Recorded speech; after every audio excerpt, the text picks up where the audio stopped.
Bonjour à tous et bienvenue dans une toute nouvelle vidéo. Je suis très heureuse de vous retrouver pour cette vidéo qui va concerner la perte de poids. En tant que diététicienne, c'est quelque chose que je rencontre très fréquemment, bien que, attention, en tant que diététicienne, on ne fait pas que de la perte de poids. Mon métier n'est pas de faire perdre du poids aux gens, j'ai aussi d'autres facettes dans mon métier.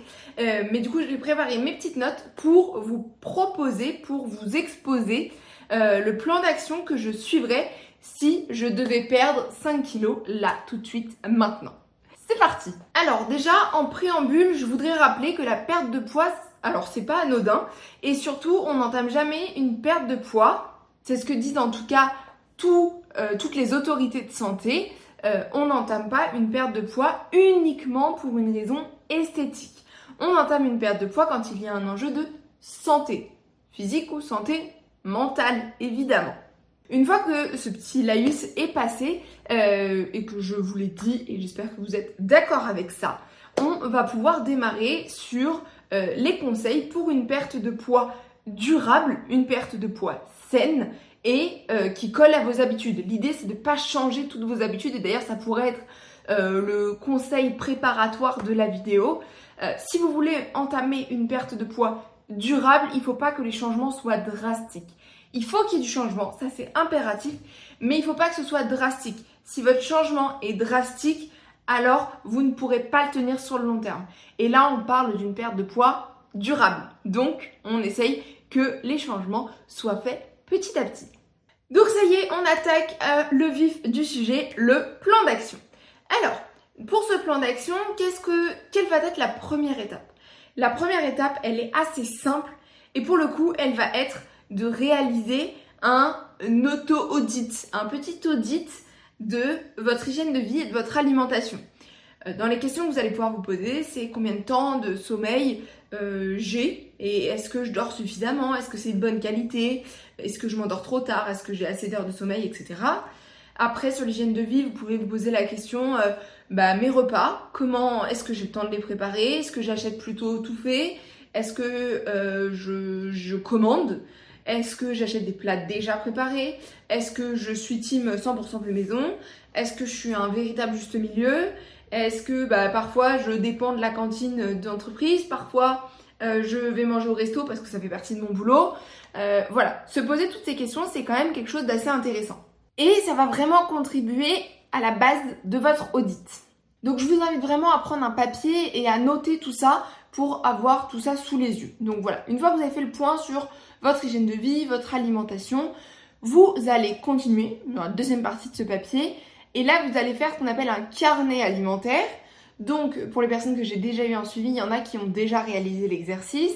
L'objectif, c'est pendant 7 jours, vous allez noter tout ce que vous mangez du matin jusqu'au soir.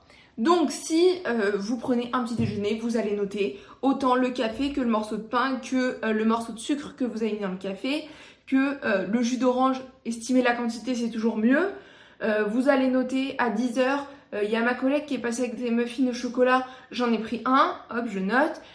Ce midi à la cantine, j'ai pris le plat du jour, vous écrivez ce que c'était, j'ai pris un morceau de pain et j'ai pris un café avec un morceau de chocolat.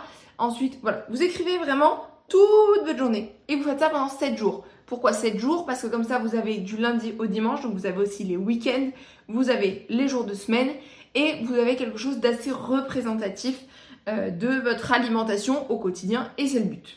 Une fois que vous avez écrit tout ça, vous avez votre base d'analyse. Donc là, vous pouvez repérer par exemple en couleur, vous entourez les fois où il y a eu des repas préparés, les fois où il y a eu des repas maison.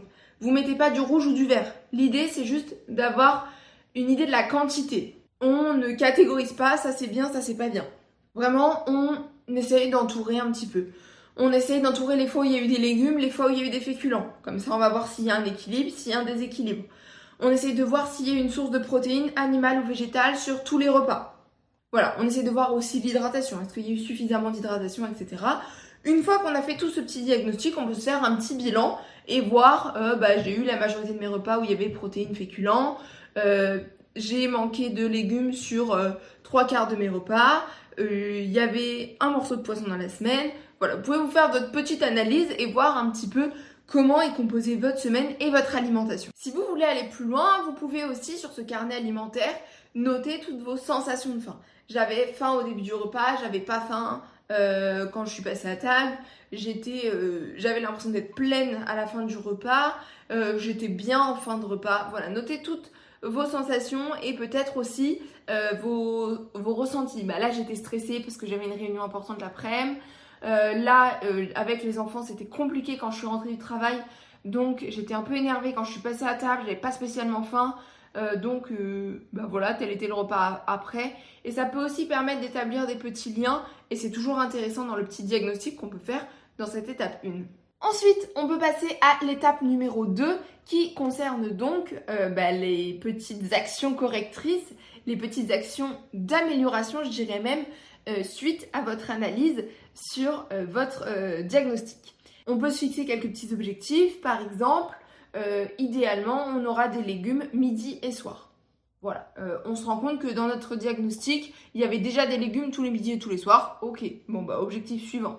On essaye qu'il y ait du poisson 2 fois dans la semaine. Ah, j'en ai mangé qu'une fois. Ok, et mon objectif, et l'idée ça va être de vous noter 3 objectifs. Mon objectif, c'est qu'on ait du poisson toutes les semaines. La quantité d'alcool. L'alcool est dangereux pour la santé et est à consommer avec modération, mais on n'en a pas parlé. L'alcool, on peut se dire, là j'ai fait un apéro jeudi soir, vendredi soir, samedi midi, samedi soir, dimanche midi, dimanche soir.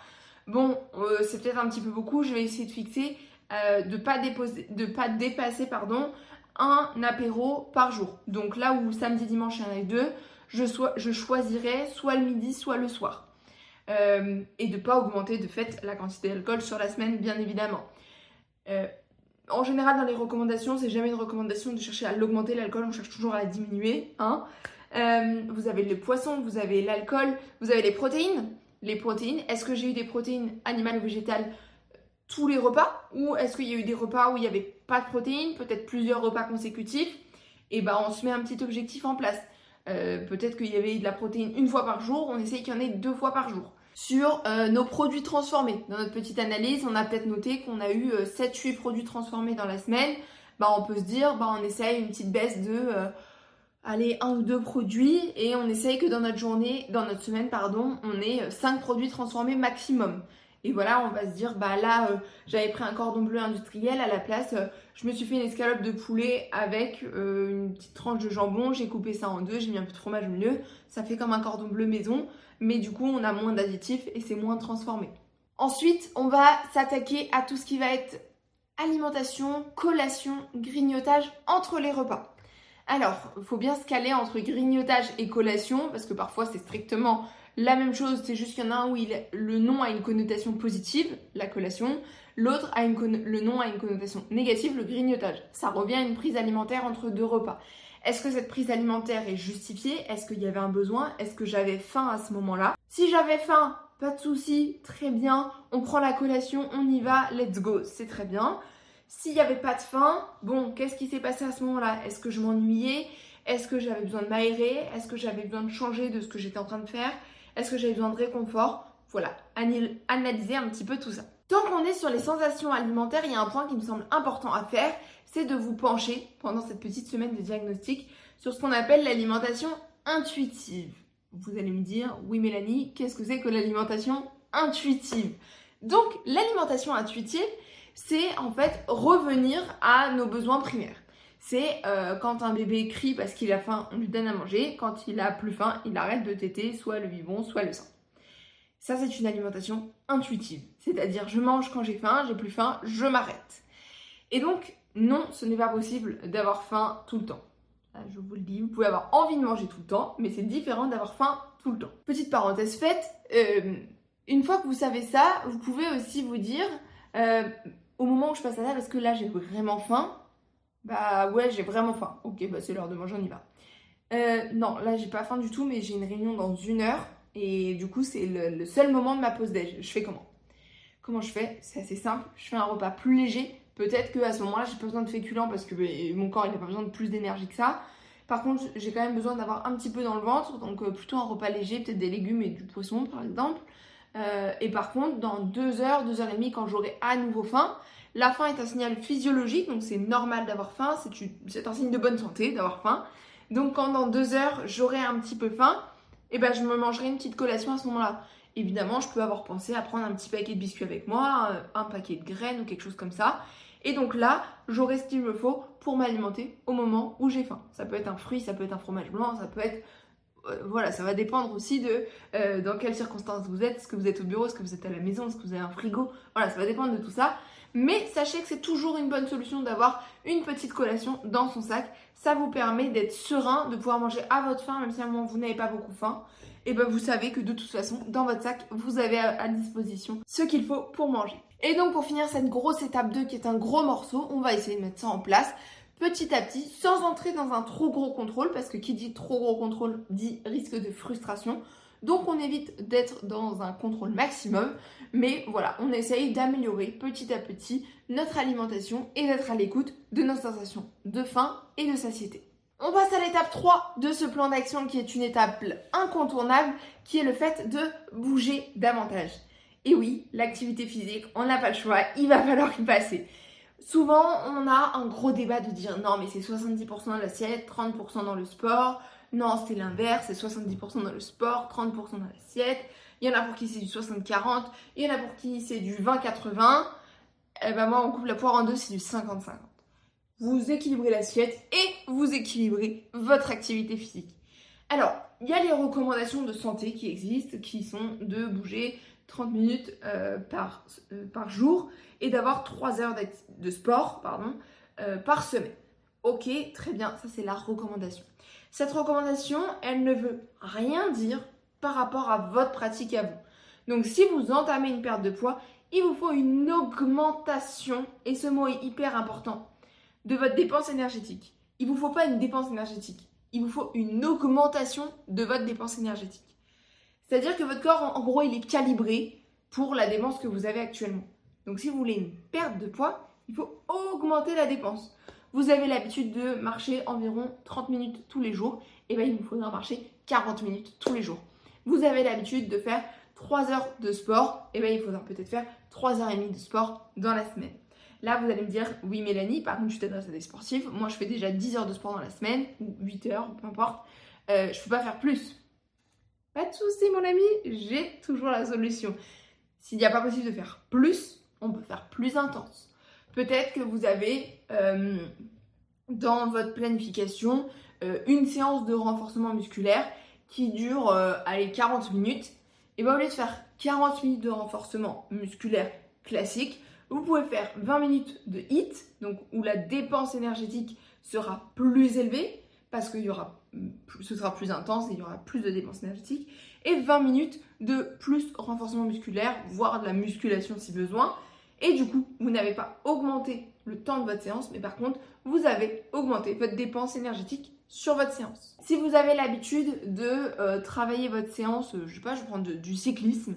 Si votre séance de cyclisme du dimanche, c'est 3 heures allure cool, bah sur ces 3 heures d'allure cool, vous pouvez faire 20 minutes d'allure soutenue. Votre séance, elle fera toujours 3 heures, mais par contre, vous allez avoir dépensé plus de calories puisque vous allez avoir parcouru plus de kilomètres et vous allez avoir un bloc avec de l'intensité. On passe à l'étape numéro 4 qui concerne l'hygiène de vie. Et comme ça, avec les 3 derniers piliers, là, le 2, le 3 et le 4, on aura abordé les 3 piliers d'une perte de poids saine et durable. Ce 4e pilier, il concerne l'hygiène de vie. Et l'hygiène de vie, vous ne pouvez pas passer à côté. Je vous ai déjà dit ça pour les 2 derniers, mais c'est quand même vrai.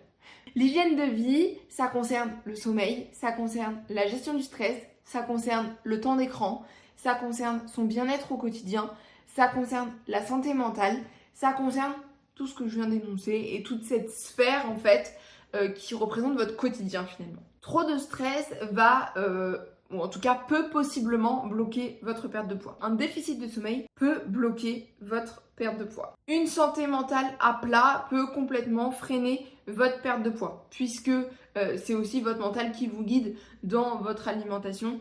Des émotions trop mauvaises, trop souvent, peut aussi générer de la frustration et donc bloquer votre perte de poids. votre hygiène de vie est un point hyper important à travailler, soit via du développement personnel, soit via des petites séances de journaling, soit via des petites pensées plutôt positives si c'est possible. Ça peut nettement vous aider dans votre perte de poids. Et enfin, le cinquième et dernier point est de fixer des objectifs qui soient réalistes et atteignables. On évite tous les pertes de poids, 5 kilos en 5 jours, là, on arrête tout ça. On veut une perte de poids qui soit saine, qui soit durable et on veut des objectifs atteignables. Et on célèbre l'objectif tel qu'il a été noté au début. Si au moment de notre audit, dans notre étape 1, l'objectif c'était 2 fois des légumes par jour, si au bout d'une semaine on a eu 2 fois des légumes par jour, même si peut-être que le samedi c'était des aubergines à la parmesane, alors oui, il y avait du fromage, il y avait plus de fromage que d'habitude, il y avait plus de matière grasse. Ok, c'était des légumes, c'est une première étape, on célèbre cet objectif. Peut-être que l'objectif dans 3 semaines sera de limiter la quantité de fromage parce qu'il y en avait un peu trop sur ce repas-là. On optimise petit à petit, mais on célèbre les objectifs tels qu'ils ont été notés au départ.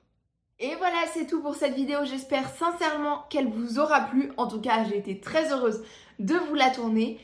On se retrouve comme d'habitude sur tous les réseaux sociaux si vous voulez échanger et discuter avec moi. On se retrouve aussi en consultation si vous le souhaitez. Consultation uniquement en téléconsultation et à distance, donc accessible depuis tous les pays francophones. Et puis moi, je vous souhaite une très bonne journée et on se dit à dans 2 semaines pour un prochain épisode.